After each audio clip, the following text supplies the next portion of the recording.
Salut, aujourd'hui on va aborder le cas des tardigrades. Les tardigrades, parfois surnommés oursons d'eau, forment un phylum du règne animal. Johann August Ephraim Goethe est le premier à avoir fait la description des tardigrades en 1793. Plus de 1300 espèces de tardigrades sont connues et vivent souvent dans des milieux hostiles. Les tardigrades ont une taille de 0,1 à 1,5 mm à l'âge adulte selon les différentes espèces et moins 0,05 mm à l'état de larve.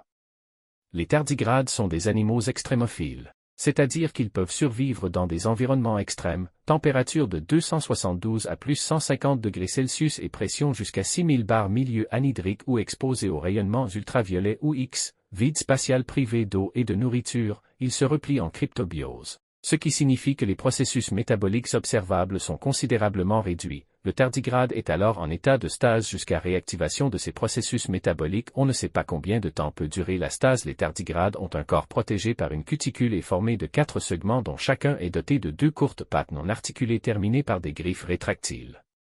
Tous les tardigrades adultes de la même espèce ont le même nombre de cellules. Certaines espèces comportent jusqu'à 40 000 cellules pour chaque adulte. Mais d'autres espèces en ont beaucoup moins. Les tardigrades ont une durée de vie active comprise entre 12 et 24 mois pour les espèces aquatiques et entre 15 et 30 mois pour les espèces terrestres, si l'on ne compte pas les périodes de cryptobiose qui leur permettent de vivre beaucoup plus longtemps. Le record en laboratoire est, jusqu'en 2015, de 9 ans passés dans un état de cryptobiose, après lesquels les tardigrades sont revenus à la vie.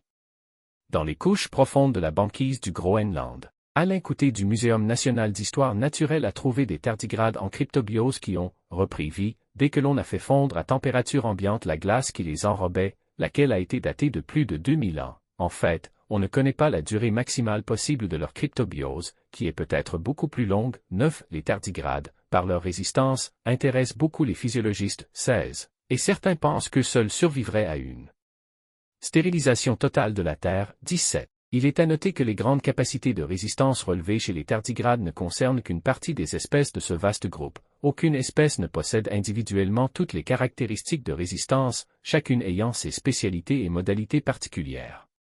Par exemple, Rhamazothius variornatus tolère une dessiccation rapide, mais Hypsibius dujardini n'entre en anhydrobiose stable que si la dessiccation est progressive. 18. Merci d'avoir regardé cette vidéo.